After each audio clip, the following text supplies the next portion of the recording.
Okay. You can start, Olga. Will you introduce me? Oh, please? sorry, yes. Hello, everyone.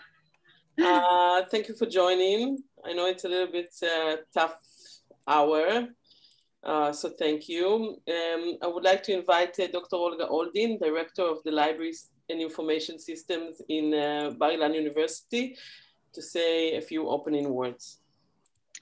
Okay, thank you, Sarit. And hello, everybody. I'm so glad to open the third meeting in our series of Embracing Open Science. We have had already very interesting and fascinating lectures about the different aspects of open science, like open access publishing and institutional repositories. And today we also have very interesting and very honored guests, Kathleen and Marta, and Simcha will also introduce our guest lectures. I think we have already discussed a lot of times the importance of open, you name it, in our world, information world today. And libraries, especially academic libraries, are involved in this activity as a major players in our universities and colleges. And I think we have to continue with this activity and to learn more and more from also the experience of different institutions all over the world. Thus, I think this series is so important here in Israel, and because we have a lot of passion to start and to be active in this area, and because we are, I may say, newcomers here, we still didn't have a policy on our national level. And we have, I think, in several directions, we are making only the first steps. So it's so important for us to learn from others. And I hope we will have today a very interesting and fruitful meeting. Thank you once again for joining us. Thank for our guests. And Simcha, I would like to introduce you, Dr. Simcha Meir. She's working at Bar-Ilan University President's Office for Projects. And also she is the open science node here in Israel at Bar-Ilan University. We have open science node, and Simcha is representing open science activity. So Simcha, please. Hey, thank you for your introduction. And it's Bar-Ilan is part of OpenAIRE. You probably heard about it by now. It's a European project that promotes open science. And it was a real privilege for me to introduce our two speakers today, which I have met in my meetings in OpenAIRE. The first speaker is Kathleen Cheri. She's an executive director of CORE. It's a confederation of open access repositories. And this is an international association of repository initiative, which has over 150 institutions from over 40 countries and all 5 continents. She joined CORE in 2013, and she's doing a lot of activities about open science. She's part of, she's a participant in a numerous other organizations in Canada and internationally. She's active member in Research Data Alliance, RDA, and other initiatives related to open science. She's a great speaker, as I can recommend. And the second speaker is Martha Whitehead. She's the Vice President of Harvard Library and University Librarian, and Roy and Larson Librarian of Faculty of Art and Science at Harvard University. Martha joined Harvard in 2019. Before that, she was in Queen University in Canada, and she serves most recently as a Vice Provocat. It's a digital planning and university librarian. Prior to joining Queen University, Martha held library positions in the University of British Columbia in Canada. Martha is very active in open science and promoting open scholarly communication. Her current roles include memberships on boards of the Confederation Open Science of CORE and Canada New Digital Research Infrastructure Organization, and she is chair of the joint ARL and CARL Task Force for Research Data Services. So please, ladies, the floor is yours. Thank you. Thank you so much. So I will get started and then I'll pass it over to Martha. It's just a great pleasure to be here, and we really appreciate being invited. And as Olga and Simcha said, we're going to talk about open science and maybe take stock of some of the most recent activities related to open science given the COVID-19 pandemic, and then also very importantly underscore the very important role that institutions and libraries have in the rollout of open science in the future. So very briefly, just so we're on the same page, open science, or it's often referred to also as open scholarship or open research, is really an umbrella term that involves various movements that really aim to remove barriers to sharing of research outputs, and also greater collaboration, more open tools, really across the whole research process. So open science to us really includes open access to publications, sharing of research data, open notebooks, open educational resources, open monographs, and so on. And, you know, we've been making slow but steady progress towards open access and open science really over the last 20 years. It kind of all began with the Budapest Open Access Initiative in 2001. So that's 20 years ago. And that was calling for open access to research articles. And then in 2004, the OECD published this declaration on access to research data from public funding. So these were very important events in launching the kind of open access and open science movements. But again, progress has been rather slow over the last 20 years. But I think one of the things that we can certainly say that COVID-19 has really put a spotlight on open science, and it's been a terrible tragedy for all of us. But one of the positive outcomes, perhaps, of COVID-19 is that we really have a very strong and obvious use case, an imperative, if you will, around open science.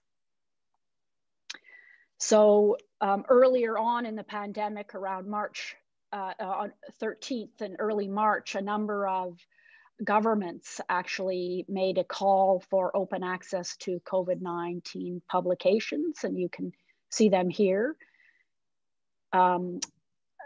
Also, you know, that was followed by the Wellcome Trust and a number of other organizations. And recently, the UNESCO has started a process to develop global open science recommendations.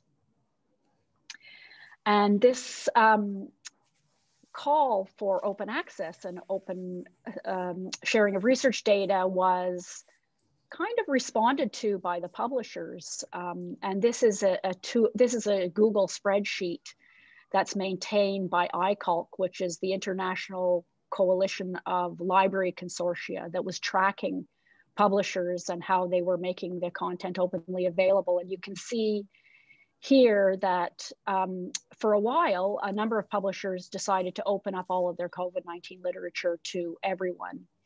But if you look at the column G, you can also see that they have opened up their articles, but only temporarily.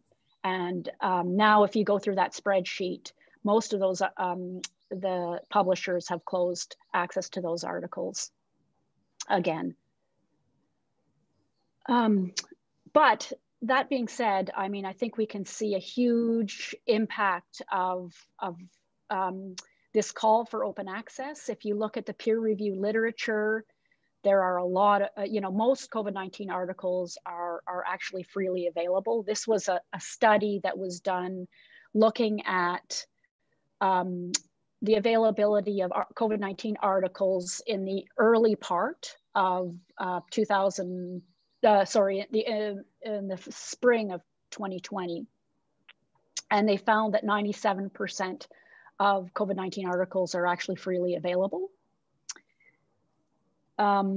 This is a study that was done by the editors of the Frontiers, and they surveyed 25,000 researchers, asking them, what is the impact of the pandemic on your research practices?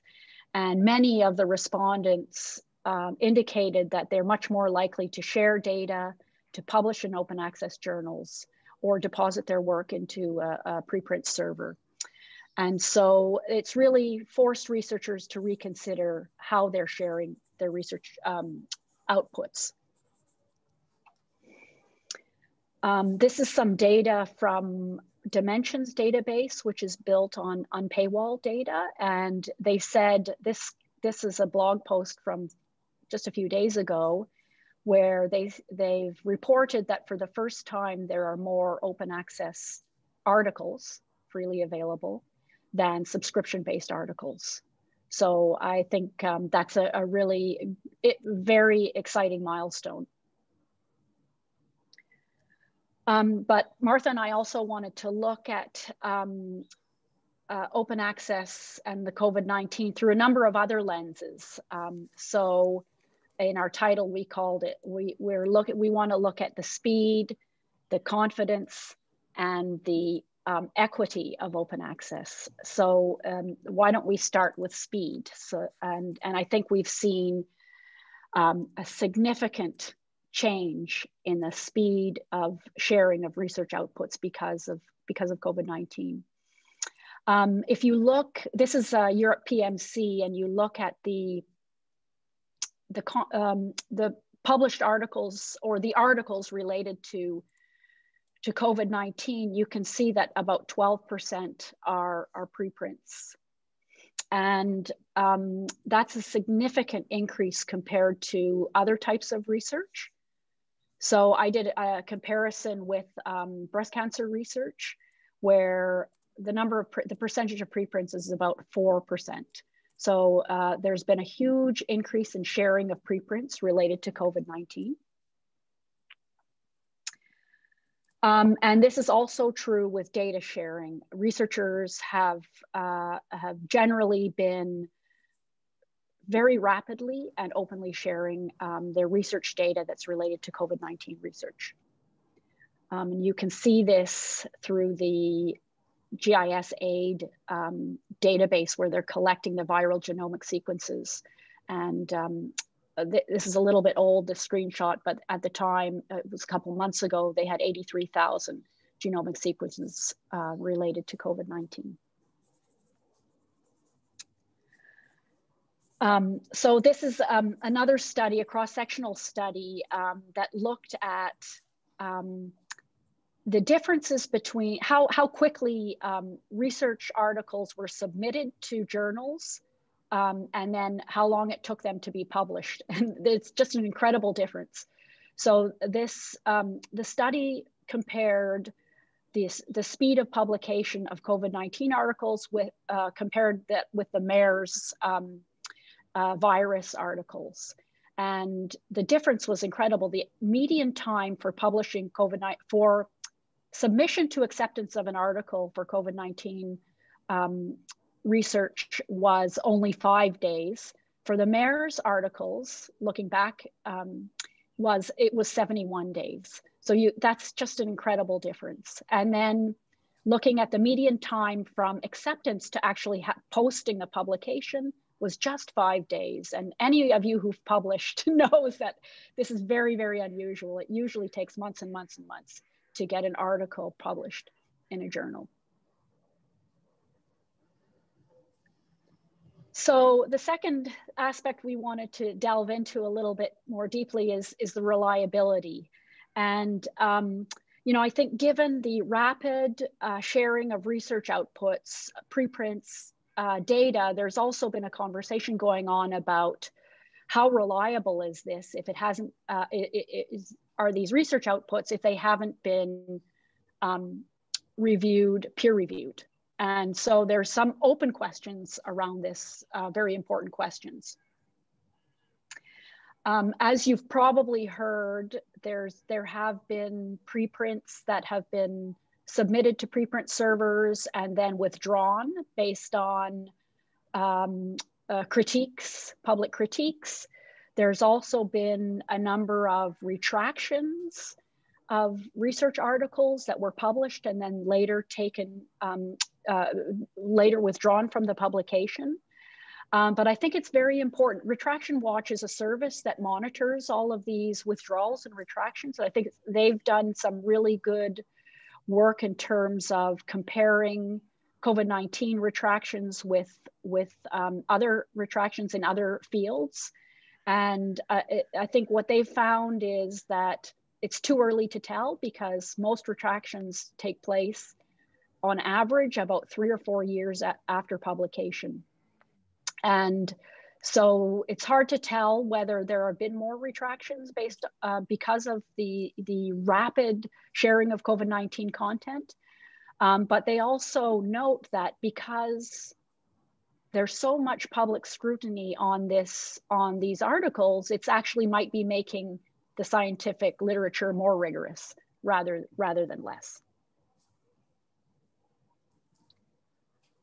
And in addition to that, we've started to see these new kinds of peer review services launched. So this is a peer review service called Pre-Review. And basically they just have a community of reviewers that agree to review content in preprint servers. And then there's a link made from their reviews to the preprint. So you can see that there's kind of this informal ecosystem that's evolving because of the need to have very, very quick and reliable research outputs related to COVID-19. This is Rapid Reviews, which is an overlay journal. And what they've been doing is, you know, again, trying to speed up the time between submission and publication. So they don't publish journal articles. What they do is they rapidly review articles in preprints, and then they endorse, kind of put a stamp of endorsement to say that they've reviewed this article and they feel it's worthy of publishing in the Rapid Reviews overlay journal. And one of the things I thought you'd be interested to know is that at CORE, we've just launched a project called the Notify Project.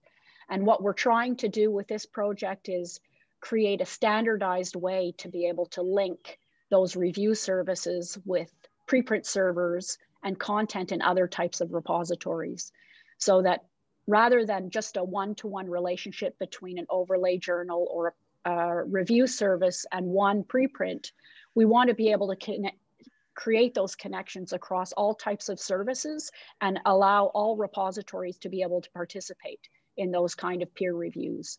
So what we're hoping to do is build these standards and protocols and technologies into the entire repository ecosystem, so that we can start linking articles and research data in repositories with any other type of review service. And then finally, I think it's very important that we discuss and consider the current situation of and how equitable scholarly communications is. And I'm not sure I can say that the COVID-19 pandemic has improved the situation around equity in scholarly publishing. And one of the things, of course, many of you have probably been following is the concern that many researchers, especially in developing countries, have around the move to article processing charges and how that might impact their ability to participate in scholarly publishing and the international journals. This is not a new issue. I mean, the inequality in the past was around access, but what we're concerned about is that the inequality will be shifted to being able to publish. And so one of the things, again, that Cora has been working on is trying to raise awareness of this important issue, and also of the fact that we want to create an ecosystem really that supports diversity and what we call bibliodiversity. So we don't rely only on 3 or 4 large commercial publishers to maintain the whole ecosystem, but we strengthen local infrastructure so that local infrastructure can support the needs and priorities of each community that they serve. And so we have been working to, again, raise awareness of this issue and also underscore the importance of repositories in supporting the future of scholarly communication, a system that will be more equitable and reliable and rapid. And so with that, I will turn the floor over to Martha. Thank you, Kathleen, and thank you very much for the invitation to speak at this event. I was really pleased to be able to join you all. So Kathleen has painted the big picture, and I'm going to dive into a vision for research libraries in this landscape, and Harvard Library in particular. You may know that Harvard Library advanced quite early in digital initiatives, and this past fall we actually celebrated the 20th anniversary of our digital repository service. And this image is the first object that was, excuse me, that was deposited there in October 2000. In November 2000, Dale Flecker, who was the library's associate director for planning and systems at the time, wrote an article in DLib magazine. And I'd suggest you go and look for it. It's very interesting as a snapshot in time of 20 years ago. It was titled Harvard's Library Digital Initiative, Building a First Generation Digital Library Infrastructure. And this was at a point where Harvard had funded a 5-year project to build this first generation production infrastructure to support digital library collections. So key priorities were around education and consulting on what were then core digital library issues. So it was innovative in the sense that Harvard is very large and distributed, and this was cutting across all of our libraries. So it was looking at issues of metadata, technical formats, reformatting, legal issues, preservation, interfaces, and various forms of access. And it defined an overall technical framework, and it also developed a core set of systems to support those digital collections. So we're thinking there of our catalogs and access tools and early generations of repositories. So this was very much in the spirit of a single research library developing its own infrastructure for its own needs. And what I'm going to talk about is that today we have quite a different vision 20 years later. So Kathleen, the next slide, please. Martha, will you excuse me? If you have questions, please put it in the chat. Okay. The audience. Thank you, thank you. And I should have asked, can you hear me okay? Does the sound all right? Yeah, okay, great, thank you. Okay, so yes, my our dual perspectives, I think I speak for other research libraries at this time as well, you know, that we are a research institution, but we're also a node on a global network. So in my view, in the world of information, the paradigm used to be one really of cultural dominance, from the Library of Alexandria to the foundation of Harvard Library in 1638. It was really about amassing the treasures of the rest of the world and holding them for your local scholars to use. And then in the 20th century, we expanded that thinking significantly. We worked with like-minded institutions to still acquire materials from around the world, but we let each other's scholars have access to them through various lending programs. And that was particularly important to make sure that we had ongoing access to materials worldwide that were often vulnerable to political upheaval or economic challenges in other countries. So then as digital technologies emerged, I think our first thought in libraries was that they would allow us to broaden the circle, that we could go beyond that movement of print materials between a set of physical partners and to take the content that we had amassed and digitize it and make it available directly to individuals around the world. So think of the digitization projects in our major cultural institutions, collaborative efforts like Digital Books Project, or the example I just mentioned, the holdings of a single research library. So that was what libraries were thinking. But I think the thought of the publishers of the content that we had all been amassing was how to now deliver that content and also new content that was being created digitally using the same business model that had existed in the print world. So, you know, libraries will subscribe in order to provide access to a select set of scholars that we had defined. And of course, there's a tension in this. You know, there's opening up access on behalf of users, there's controlling access on behalf of publishers and creators. And on the access side, it seems obvious that it should be possible to make published content widely available right at the outset of its life. After all, we're now producing it in these digital formats. But from the publisher's perspective, the question is often, how do you do that in a way that covers, of course, publishers' costs, and in many cases, as we know, quite hefty profits. So those are really the open access debates that we've been engaged in for the past 2 decades. And today at Harvard, we, of course, still want to build the remarkable collections that we have. We want, you know, they have influenced and supported a broad range of disciplines, but we also want to move beyond this paradigm of amassing content. We want to also move beyond the paradigm of depending on publishers to steward our scholarly outputs.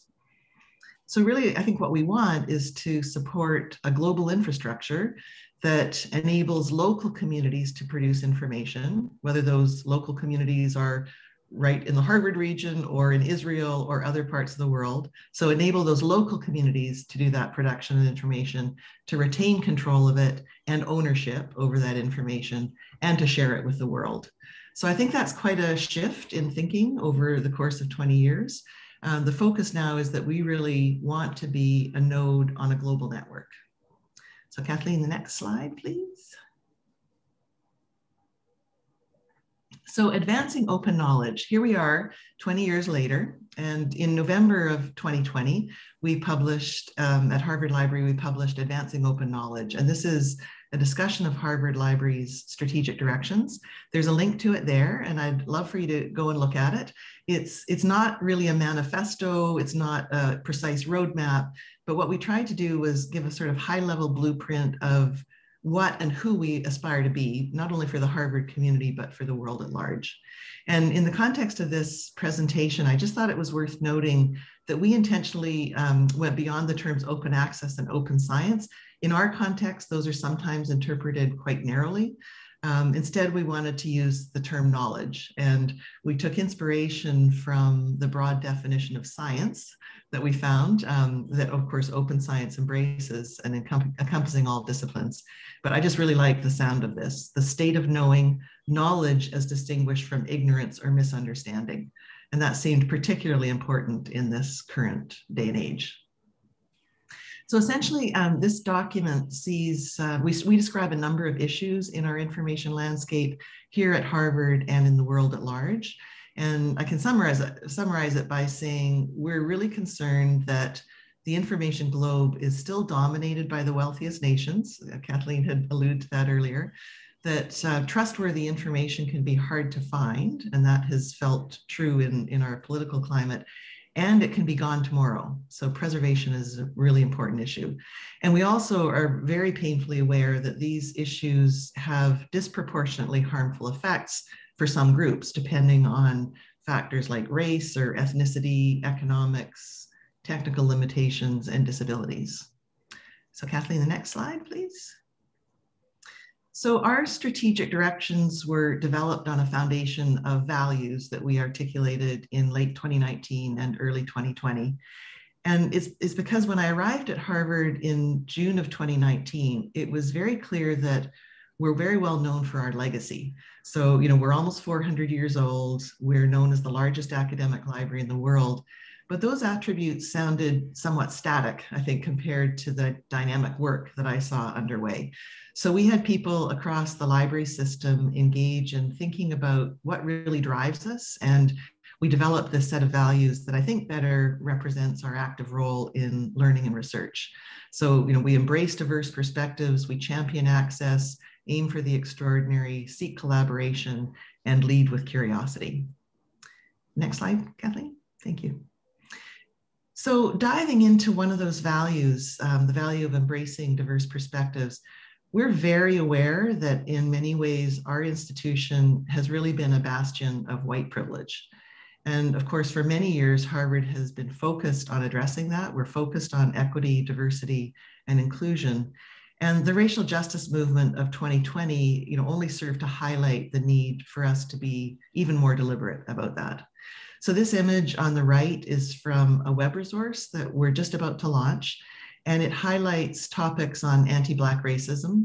It ties together what's happening out in the world with scholarship that's happening at Harvard, and then open information resources. So some of those are materials we've digitized at Harvard. Some are things that we curate from that are openly available worldwide. So we're in the process of filling a position called Associate University Librarian for Anti-Racism. And we want this person to be a leader who's working with a team embedded across the library system and with everybody taking responsibility for anti-racism. But we're really wanting to look at the systemic changes that we need to make in our staffing, our services, our spaces, and our collection. And so in advancing open knowledge, we explicitly stated that in all we do, we are seeking to become a truly anti-racist research library that addresses issues of bias and minimizes all forms of oppression. And I'm mentioning this because it really is a fundamental aspect of our thinking about open knowledge, and I think the conversation that we're having today about open science. Next slide, please, Kathleen. Thanks. So this is the vision statement that we came up with as part of that values exercise. We aspire to be global leaders in expanding world knowledge and intellectual exploration. So in our view, scholars and the general public today are really in the midst of this critical moment in our knowledge environment. We see that innovations in technology have raised expectations that any information we want from any part of the world is really now available at our fingertips, and it always will be. As I said a minute ago, in reality, we think that the information globe is still dominated by the wealthiest nations. That trustworthy information can be hard to find, and it can be gone tomorrow. And we do feel that these problems seem all the more urgent today. We've seen an erosion in the public trust of institutions that have traditionally been sources of trustworthy information, our universities. And as Kathleen has said, we're seeing expanded expectations for this immediate access to open knowledge in the pandemic. So we, in considering all these issues and Harvard Library's strengths, we thought that we were uniquely positioned to help shift this information landscape towards this idea of a more equitable, diverse ecosystem of trustworthy resources. We have a really long history of collecting the world's knowledge, and it's been at a scale unmatched by other academic libraries, with the goal of preserving and making it as widely as accessible as possible. And we've done that in the context of an academic institution that has really in many ways led the way in policies that enable that open sharing of research publications with the world. I'm sure you're aware of the Harvard Open Access policy that's been a model for many institutions. So today, in addition to stewarding those vast collections that we talked about 20 years ago and opening up digital content, we really see opportunities to help empower communities in all parts of the world to produce, share, and retain ownership of their local research outputs and cultural resources. And nobody does this totally altruistically. Like, we believe that scholars at Harvard will benefit from this, but Harvard and everywhere will benefit from this collaborative network that supports this equitable access to, and this is key, a diversity of content and that easy engagement with trustworthy knowledge and really thoughtful preservation for the future. And that is what we picture as a global knowledge commons. So Kathleen, the next slide. So this image is something that I developed as I was coming to Harvard, and I was very aware of collections really being at the core of that institution's legacy. And I was thinking of it as representative of both Harvard Library, but also the global context in which it sits. So at the center is information in all its forms, or we can call it content or data, at the core of that global knowledge commons. And what I was feeling at the time was that and I still feel this way, that as formats have evolved, we've tended in our libraries to manage them as separate sort of quadrants that are shown in this image. So we have born analog materials such as books. We have digital versions of those analog materials. We have born digital materials that look a lot like those analog ancestors, such as electronic journals. And then we have the new innovative digital forms, like the searchable data sets that range from research results to social media. But increasingly, we're seeing a need to think more holistically about these forms of information. As Kathleen said at the beginning, when we talk about open science, we're thinking broadly about all sorts of digital output. I'd also like to think about the traditional things that libraries have done in the past around print collections and how we make those accessible as well. So all of these things involve collection development. That's meant to ensure that we're surfacing a diversity of sources and voices from around the world. They all need effective discovery mechanisms that cross the boundaries of those separate information repositories. And they all require curation and active management and preservation of the content over time. So that's the core. But of course, the reason that libraries have existed is not for those collections themselves, but for the people who use them. So those people are depicted on the surface of the globe, along with physical spaces that house our tangible objects and learning spaces, and also importantly, machines that interact with online data on behalf of humans. So each of those human and machine interfaces should really be able to draw from and contribute to the information that's at the core of the global knowledge, it's a hard thing to say, global knowledge commons, and hopefully with great ease. And so in my picture, to facilitate those actions, we provide a layer of distributed, open, interoperable infrastructure and services. So that's in the picture, the continents of the globe. And also a layer of policies that open up access and protect rights as appropriate. So think of data governance, of security and privacy, of copyright, and of course, open access. And one of the key points in this image is that knowledge is both global and local. We aim to surface local creations and make them accessible in all parts of the world to ensure that rich diversity of perspectives and culture. And another key point is that this is a collaborative endeavor. We need to work together across multiple stakeholder groups to develop this interoperable infrastructure and human capacity that will better meet our local needs. So Kathleen, you can go on to the next slide. Thank you. So building on Harvard Library strengths, what we did in advancing open knowledge was assess where we thought we could have the greatest impact in advancing this global knowledge commons that I've just described. And in articulating these directions, I thought I should mention that Harvard Library is, of course, aligning with our institution. We're supporting an inspiring narrative about Harvard's service to the world that was stated by is often stated by our university president, Lawrence Bacow. But in a speech at Peking University a few years ago, President Bacow observed that sharing the riches of learning more broadly is one of my aspirations for Harvard and for all higher education.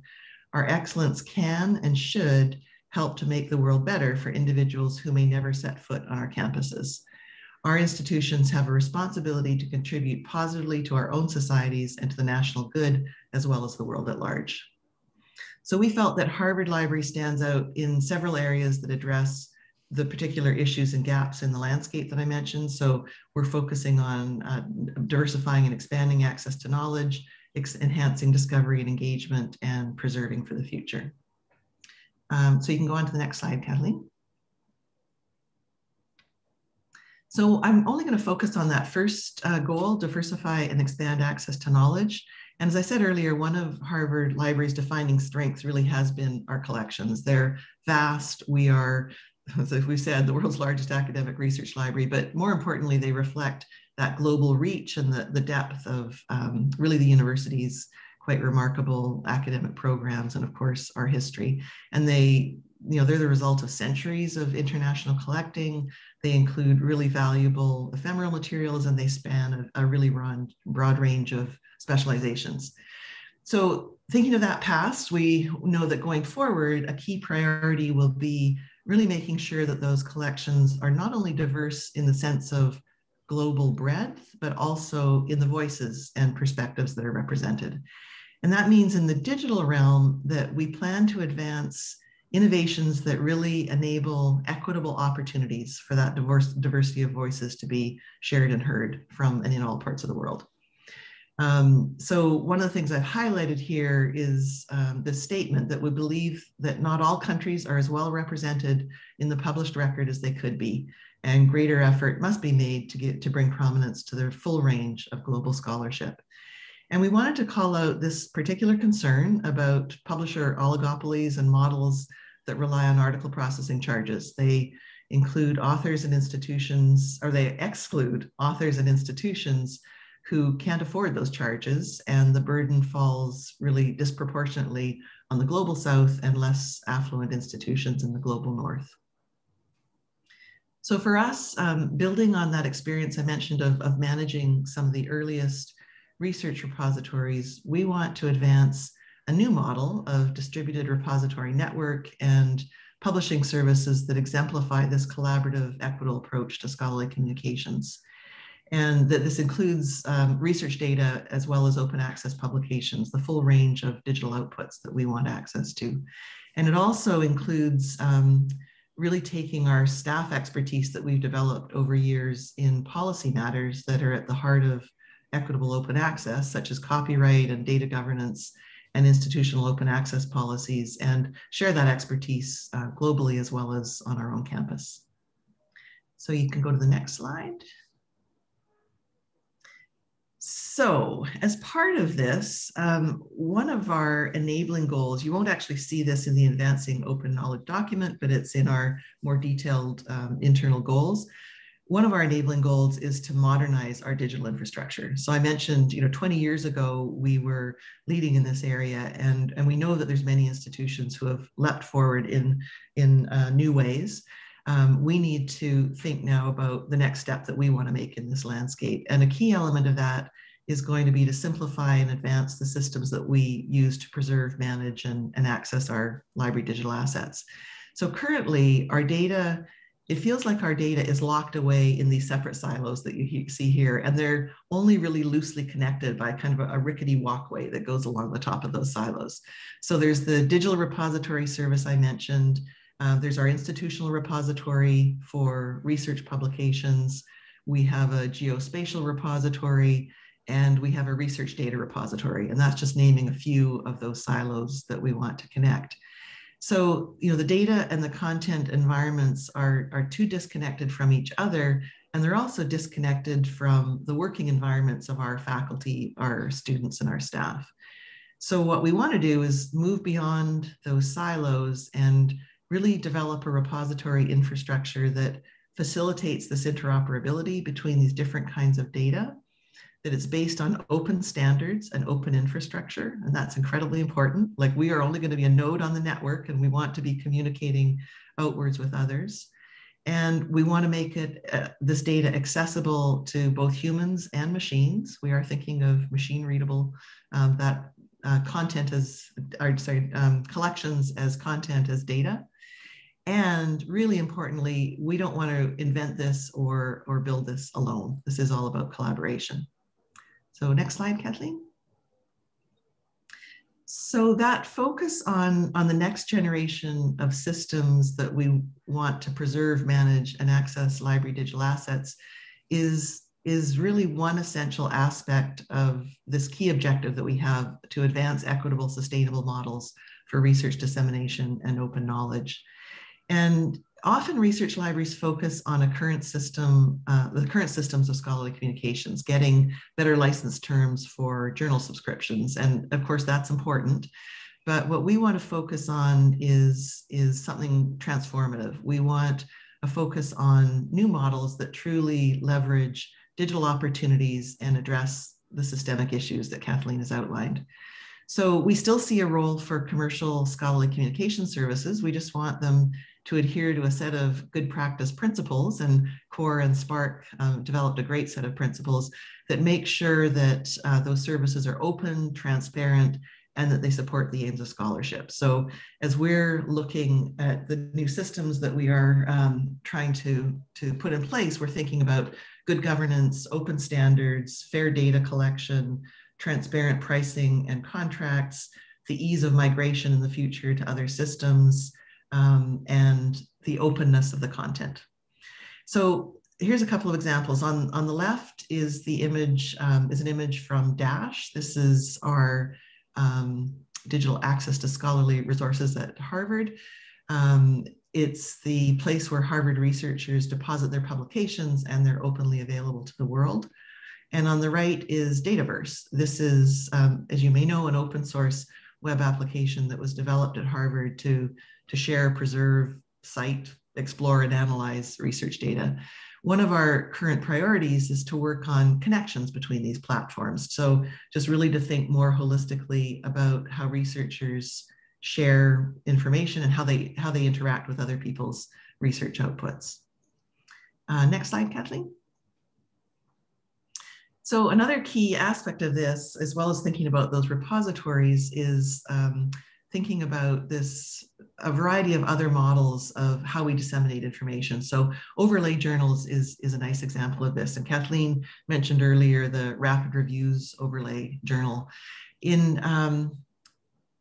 So what we want to do is ensure that our local repositories that I just mentioned play well with a variety of service layers that support the way that researchers interact with research outputs.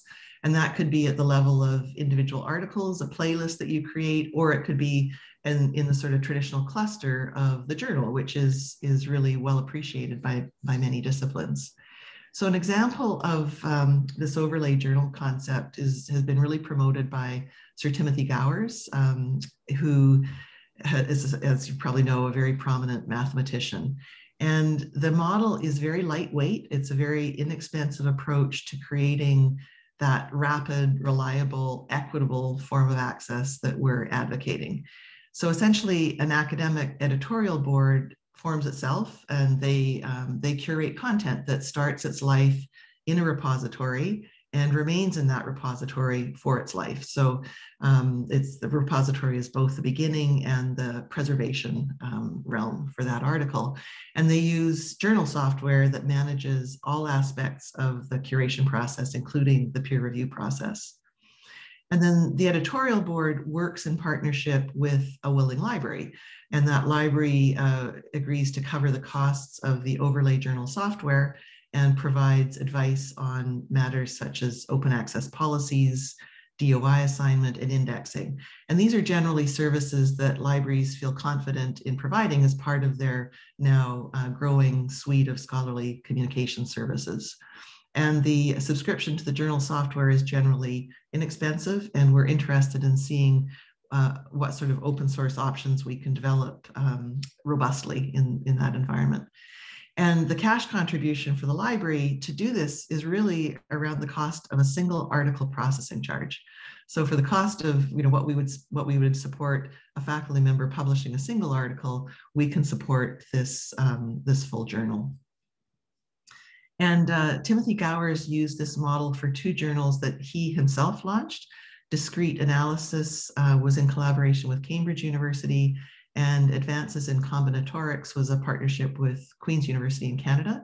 And he encouraged his colleagues, Francesco Maggi at the University of Texas at Austin, and Enrico Valdenoci at the University of Western Australia, to adopt it as well for their journal, Ars Inviendia Analytica. And I really appreciated that the whole concept around this project, that we had scholars in different parts of the world joined by a scholar in another part of the world. And as it turned out, speaking with Harvard Library about our experiences in this realm, and as well with the libraries at the University of Texas at Austin and at Western Australia. So our role in this has been, at Harvard, has been to work with the latter editors that I mentioned to facilitate support from the University of Texas at Austin. And we're convening conversation now amongst all of these library supporters, really as an overlay journal community of practice to see how we can grow this. So 2 more slides, Kathleen. So next one. So I wanted to just, I'm not going to go into a deep dive in other areas of advancing open knowledge, which were enhanced discovery and engagement and preserve for the future. But I did want to touch on an element of enhancing discovery that I think is relevant for this talk.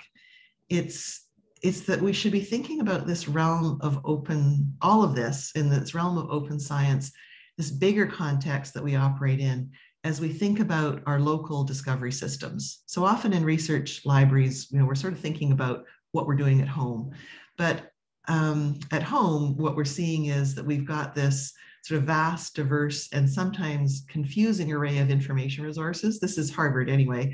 We have a number of different interfaces into these different repositories. And our goal right now is to simplify the process that our faculty and students have to go through to find the information they need, and to make that information and those resources available to inspire creative reuse, right? So we want to be really thinking about how this is now used in the digital environment. So we have too many systems for finding this content that we hold locally, and we know that our users are using Google and other venues on the web to find what they need. So we're feeling that we need to simplify this without sacrificing sophistication, ideally. And this is for the systems that provide local access to our collections, our licensed resources, and various specialized content. We also want to make that data, the metadata, available to search engines and innovators around the world for creative uses. And we need to do all of this in the context of that vast network of content. So we're moving away from the 20 years ago where we were developing our local infrastructure to really thinking about this global knowledge commons that we envision. So I'll wrap up with the next slide. So I just wanted to leave you with these key points that I've been trying to convey for research libraries today. So I think it really is about nurturing local knowledge, and that's ours, but also others, in this collaborative development of a global knowledge commons.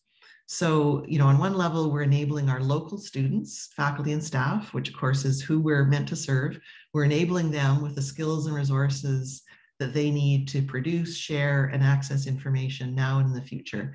And that really, I want to emphasize the share and access. We have as much of a responsibility around acquiring as we do around what they're producing and sharing with the world and influencing what that world looks like. And then at the same time, that is all enabled by engaging in this multi-sector, it's libraries, it's researchers, it's all sorts of different partners. So multi-sector, collaborative, distributed networks that support the global diversity that we're saying is so important.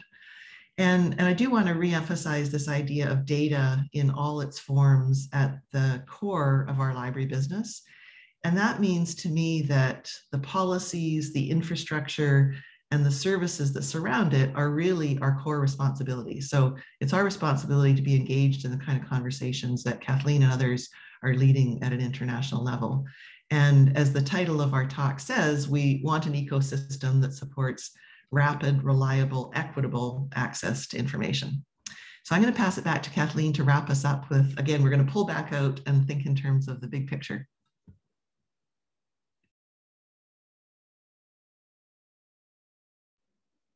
You better unmute myself. Thanks, Martha. Yeah, so I think one of the, I mean, Martha and I are very aligned in terms of our vision around the future of scholarly communication. And one of the things that we have tried to do some work around is how we can pull together those nodes, those global, you know, those many nodes of repositories and local infrastructure into a cohesive landscape and ecosystem. Last year, I guess 2 years ago, we published the PubFair paper, which provides a kind of overview of an architecture that might help guide us forward. And the part that we're working on now, which is a Notify project, is connecting repositories with peer review layers. But there are a number of other services that can be integrated also into this larger vision. And really what's underpinning this, you know, as Martha said, is strengthening and valuing local services so that we can support a diversity of priorities and a diversity of research outputs. So going back to the COVID-19 use case situation, Jennifer Doudna, who you may have heard is now the 2020 Nobel Prize winner in chemistry, has recently talked about a paradigm shift in research communications because of the pandemic. And she talks about 3 ways which she believes science will never be the same. One is greater public appreciation for science. The second is better and faster communication that allows information to be shared very quickly. And the third is a greater scientific collaboration. And I very much hope that this is true, that these new practices around open science will remain. And I think, you know, one of the things we have to do now is leverage those gains we've made during the COVID-19 pandemic. It's really been like a wake-up call and pushed open science into the foreground.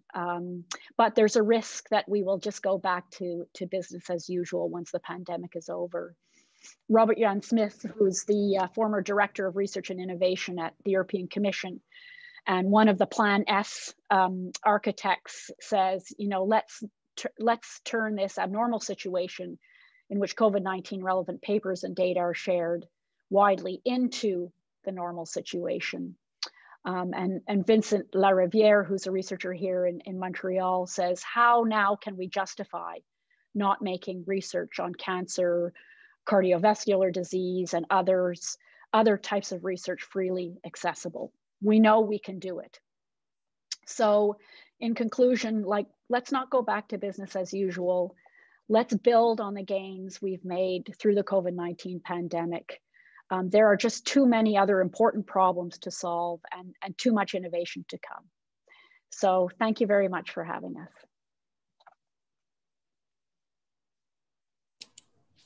Thank you so much for the inspired, I can think of the word inspiration, inspired the presentation for both of you. Simcha, you want to ask maybe the first question? And yeah, I even put it in the chat. Both of you talked about the influence of the COVID-19 on open access publication, and you, Kathleen, even gave some numbers. Can you see the influence on other fields of science? Is there an increase in open access in other fields of science as it's in this specific field? I don't have any data on that. I'm sorry, Kathleen. I just suggest maybe to stop share screen, okay? Okay, thanks. I can't figure out how to do that. I don't know why. The bottom right corner. I think I have of the screen. Stop. Bottom right corner of your screen. Or Kathleen, is it's not on my screen like that. It's at the top of the bar on my screen. You can. I've been trying to click on it. Oh, okay. But I really can't. Okay, there it is. I found it. Okay, there you go. Yeah.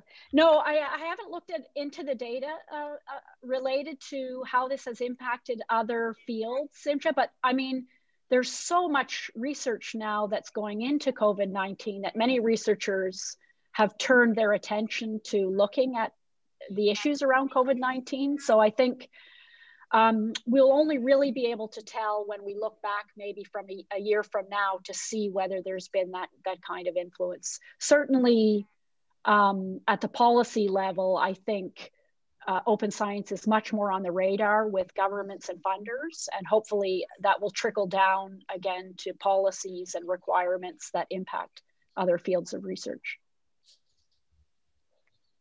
If I may ask, Marta, if I can ask you another question, sorry for the others. I'm familiar with the data about open science in Europe. How is it in the United States in comparison? Is this Harvard is leading this open science policy, but is it widespread in the United States? It is certainly spreading. I would say that Europe has the coordination of OpenAIRE that is not in the United States, but the National Science Foundation has really been putting a major push on this, and we're seeing across the Association of American Universities, we're seeing vice presidents for research and libraries and provosts coming together to talk about institutional strategies around open science. So I'd say it's growing, and it's been interesting for me coming from the Canadian landscape, so just north, another big part of North America, where it was a little bit easier to develop more of that coordination just by virtue of a smaller country and I think different approaches. So in my introduction, I think, Simcha, you mentioned this National Digital Research Infrastructure Organization. That has grown over the last couple of years as a very grassroots initiative of researchers and service delivery institutions coming together to say we need to approach this more consistently and holistically, and we need to put federal money into funding it. So I'd say the Canadian landscape is probably further ahead than in many ways than a cohesive United States approach. Lots of pockets of things, of course, happening in a lot of centers in the US, but broadly as a movement, it's still a work in progress. So we often look to what's happening in OpenAIRE, for example, to say, okay, that's a good way to coordinate things and move things forward. Well, we as well envy OpenAIRE and Europe too, because we are really doing our first steps now. Yeah. In result, we don't have a policy or infrastructure, but we have a long way to go, but we have a direction. Yeah, right. Okay, I also have several questions. First of all, thanks a lot for this very interesting and informative lecture with lots of thoughts for future. And I have several questions. I want to ask Marta if your researchers and faculty staff dealing with the predatory journals, and if yes, how library is involved in helping them. It's the first question. Another question is maybe more global, because we all are aware of the situation where faculty staff, they are evaluated and promoted according to the publication from peer-reviewed journals, okay? So it provides, of course, some kind of power and monopoly for those publishers. We know of those publishers, and it's a kind of a conflict with all this tendency of openness. Okay, so my question is if you see some kind of changing landscape in the universities management about how to evaluate and promote their staff. It still depends only on peer-reviewed traditional journals publication, or we have some fresh wind, okay, maybe. And the third question is about also the, if you can, if you feel something in the air, because we now understand that most of the publishers cooperate on the open access issue.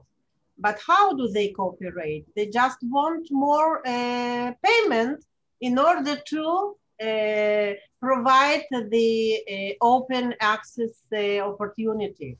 So is it possible that it will also change? Because I think it's a very big conflict, and I cannot see still that the open access is at its in its a real place.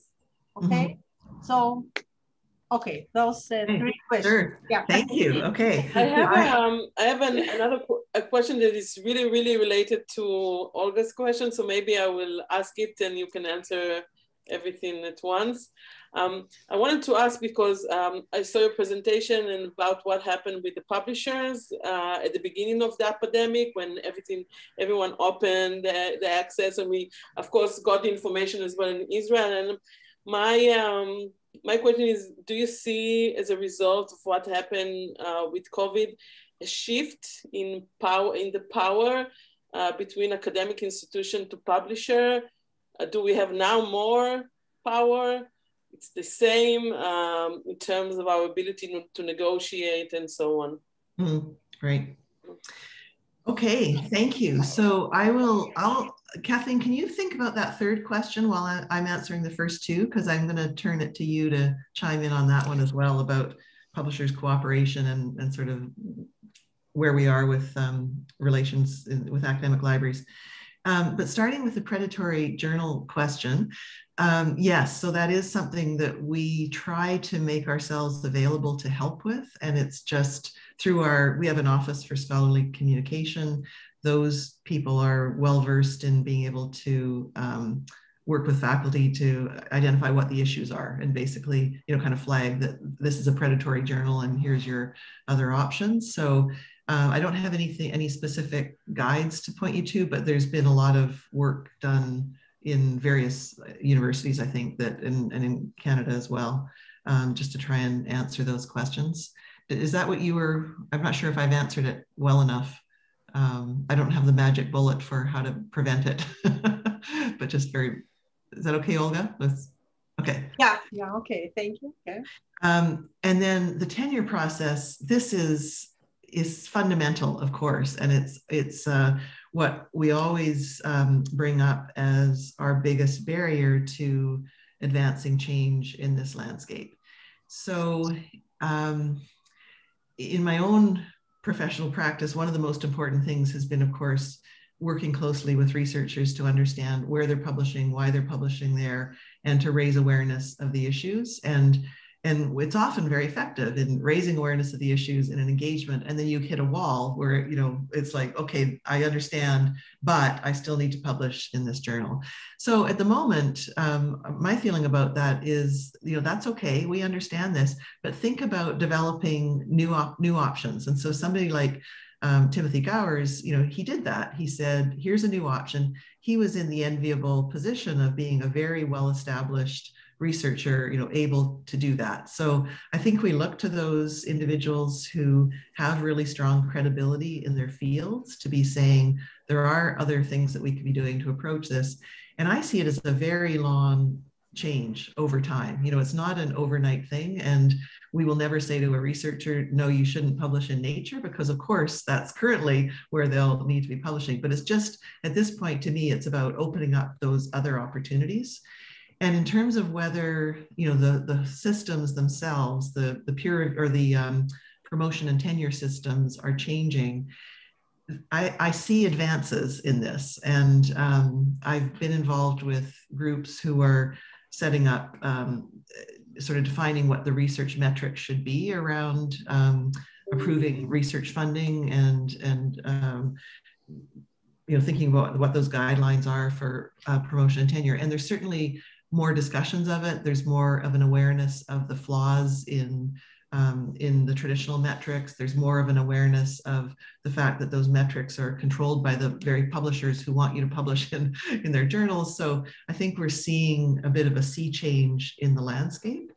And in terms of individual universities, we hold out hope. So, we're again, it's the partnership with our faculty, and we have, Harvard is very, very decentralized, as you might know, and we, to pass our open access policy, it was a matter of going to every one of the schools. We have no Senate that covers the whole university. And so Peter Suber, who you probably know as the director for our Office for Scholarly Communications, he's working right now on a plan for how do we have the same conversation around the tenure system and the impact of journal measures in each of those scholarly areas. So, and within our Faculty of Arts and Sciences right now, they're doing a review of the tenure system for totally unrelated reasons, nothing to do with this, but more to do with actually equity, diversity, and inclusion. But again, we see that as an opportunity just to raise awareness and make incremental change in the system. Okay. So that's where I am with that. And on the publishers, I would like to hear what Kathleen has to say about this, because she has been giving a lot of thought recently to how we advance change in that landscape, and particularly working, well, Kathleen, I'll turn it to you for the most recent work that you've been doing on this. Yeah, sure. Just going back to the whole issue of research assessment, I think we are seeing some changes related to that. There's more and more funders that maybe not at the institutional level, but certainly at the level of the funders, because we're seeing more and more funders sign on to the DORA declaration. I don't know if you guys are aware of the new government policy in China, which is very different than they did basically a complete U-turn. The Chinese researchers in the past were even paid to publish in high impact prestige journals. Last year, China adopted a policy where 4 out of that researchers will only be judged on 5, I think, publications per year. And 3 or 4 of those have to be in Chinese journals. So this is I'm really interested to see if that will have an impact on other regions of the world, because it is a very different approach than relying on, prestige journals to check to see whether you can receive funding or get promotion and tenure. And the other, the institution that I might point you to is Utrecht, University of Utrecht in the Netherlands. They just announced a new approach to research assessment there. They've been very leading edge in terms of their approach to research assessment, and they just published a new kind of value-based model for research assessment of researchers. So I haven't read it in detail, but you might want to go and check it out. And if you can't find it, please feel free to send me an email, because I have it bookmarked on my in my web pages. But I just wanted to touch on Olga's concern about open access not being in the right place, and then also Sarit's comment as well. So I kind of agree with you, Olga, that it's still not in the right place, and we're still at risk of it being completely controlled by the big commercial companies.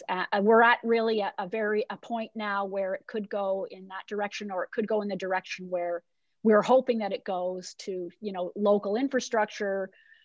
One of the things that I think is really important in the landscape now is Plan S.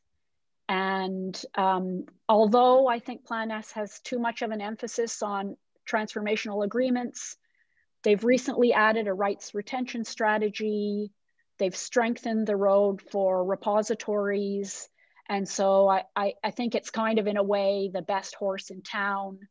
And it's starting to raise awareness, bubbling up, at least in Europe anyway, this idea that researchers should retain the rights for their content. And so I think if we can get enough of that conversation going, we may be able to move this in the right direction. But it's going to be a real challenge. And you know, there's been a lot of publishers' statements about how the Green Road is inferior, and we've been publishing our statements saying no, but the Green Road is very important for equity and so on. But I think it's going to be a real definitely a struggle and a fight, and we have to try to create a narrative that shows how important this local repositories and the infrastructure is, rather than just responding to the publisher's narrative. So we're working on that now. And then I guess the last thing I wanted to add was your comment, Sarit, about COVID-19 and the impact that might have in the future. Nomi, you are unmuted. You are unmuted. Nomi, okay. The other thing I wanted to point out was, I do think that, you know, the opening of, I think there will be an impact of this temporary opening of content and then closing of it. And there was a blog post actually by the STM Publishing Association, the president, who said, oh, you know, be careful if you open up your content. One of the risks of temporarily opening up your content is that the community will complain when you close it again. So I think it's my hope that especially funders will see how beneficial this was for the advancement of science. And it really has been. I mean, we have vaccines in a year. So I think that it's undeniable that there's been a huge benefit to opening up content, sharing of data, and so on. And I really hope that will, you know, that funders will reflect on that and see how important it is, and try to implement stronger policies around openness. Martha, do you have anything to add to that? No, I think that's why I asked you, Kathleen. I knew you would answer it so eloquently. Thank you. Thank you. Do we have some questions in the chat? No. No, just thanks. It was very interesting. Okay, excellent. Anyone else? A question? If I may ask one other thing, you talked about the traditional repository, and then you talked about the new platforms. Do you see in the future some ways that these two merge, that you'll have unreviewed material in a regular repositories that you are dealing with? Mm-hmm. Oh, certainly from my perspective, definitely. You know, the thing that's new about the next generation repository is more interoperable infrastructure, that concept of it being able to be used in concert with other service layers. But the content that's in there can be a variety of different content. It wouldn't necessarily be only that peer-reviewed content that goes into a journal form. That's my view. Kathleen, do you have anything you want to add about that? Yeah, I agree. I think what we'd like to see as a future direction is that, you know, what we're trying to avoid is centralized infrastructure that relies on, you know, that eventually will be bought up by the publishers. That's basically what happens. So what we hope is that rather than having, you know, institutional repositories that collect post publications and preprint repositories that collect preprints, that we can start seeing preprints being deposited into the distributed network of institutional repositories and connect those preprints with layers of peer review services. And I don't think that's going to happen immediately, but that's the aim of this project that we're developing, to try to create the technology and protocols that will allow connections between review services and repositories, so that any repository could contribute and participate in that kind of distributed manner. Interesting future. Yeah. One more question to Marta on our professional area. With all those new or rather new tendencies and directions of open science and so on, how do you see the set of competencies of modern librarian and information specialists, and how do you evaluate the programs in colleges and universities for librarianship and information science, if they provide the right answer to the need, to today's need? Yeah. Yeah, excellent questions. So, I mean, in many ways, you know, one of the skill sets is unchanged, and that's just, you know, sort of curiosity and an interest in the sort of policies around information access and that sort of thirst for engaging with people. I think, you know, those have always been in our profession. But of course, we need to add in a really fairly deep understanding of how this landscape is evolving. So in our own institution and in previous ones that I've been involved in, it's always helpful to have those experts. I mentioned Peter Suber. My call later this morning is Kyle Courtney, our copyright manager, who is updating our leadership team on a new group that he's involved in around rights. And so we rely on people like that to be really the deep experts, but we also rely on them to be helping all of us learn more. So I guess that speaks to the skill set too of really good communication, strong ability to share and teach others, something that we've, I think, always thought is valuable in this, in our profession. So that's what I'm looking for as I'm hiring people. And I think we're seeing it more and more in our information programs across the country. Certainly it's been a big focus, I know, within the American Library Association and also the Canadian Association of Research Libraries. So I'm seeing really fantastic new professionals in this landscape. So I'm quite encouraged, actually. Thank you. Thank you. Are there any other questions? No? Okay, so thank you so much, Martha and Kathleen. We are wrapping up on time, 2 minutes to 4:30. Thank you for the inspiring talk today. And we will be happy to invite you to visit Israel when the order would be nice. open. Thank you so much. It was really a pleasure to be with you today. Thank you. Thank you. Bye-bye. Thank you. Bye. Bye, everybody. Thank you so much. Bye-bye. Goodbye. Take care.